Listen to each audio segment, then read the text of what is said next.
What's up guys, and this is part 2 of how to grow dragon fruits, and in this video we're gonna learn how to build the trellis and put it in its permanent home, and what pot size to use, what soil.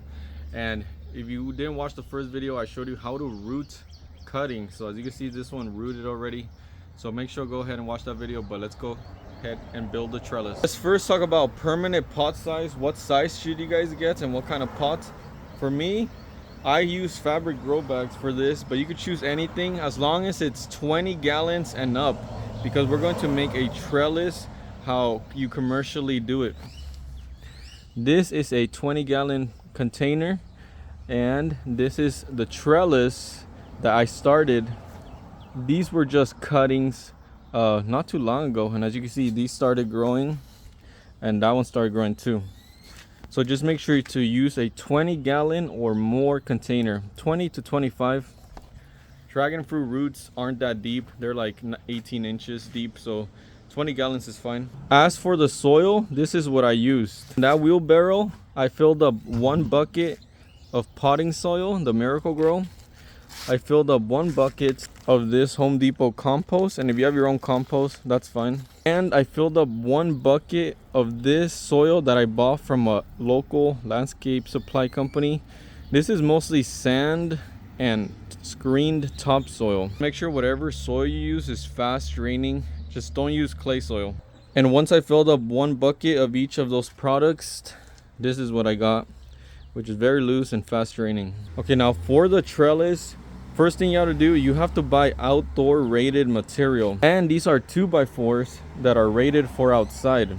And you are going to need a tape measure and something to cut wood with. This next part is the hardest, but it's super simple. You just need a tape measure, and you need to measure how long of the base it's going to be.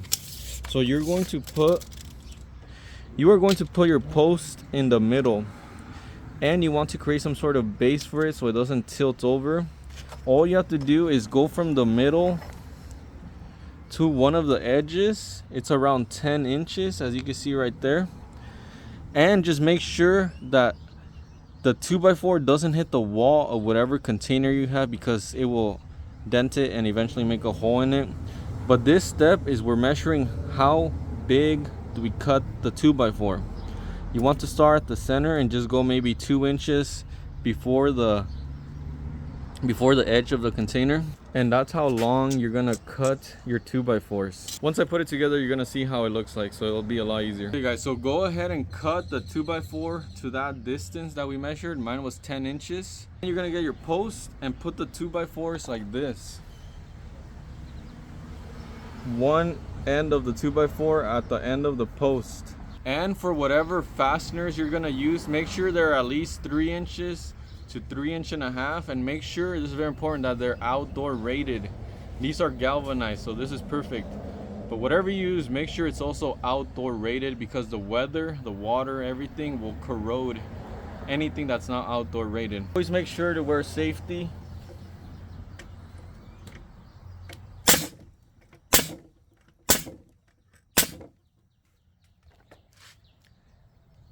And that's how you put it on there. Now we're gonna put the rest of the 2x4s.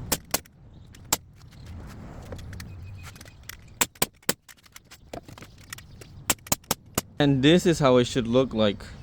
That's the base of our trellis. And if you stand it up, it kind of stands up by itself, and we're gonna put that inside our container. Now that I put it inside, maybe everything makes more sense to you guys. This is how it looks like. It's in the middle. And as you can see, this is the 2x4s, and they don't touch the corner of the container, because that would make it dent or eventually poke a hole in there. And the next step is to pour this dirt in there. So I'm gonna go ahead and pour it all in. So I went and filled up the container, and here's my dragon fruit out of the container. And you're gonna lean it against the side of one of the corners of the post. So put your dragon fruit in the container. And it's okay if it's a little bit far away from the post, because we're gonna tie it with this gardening tape. And there we go guys.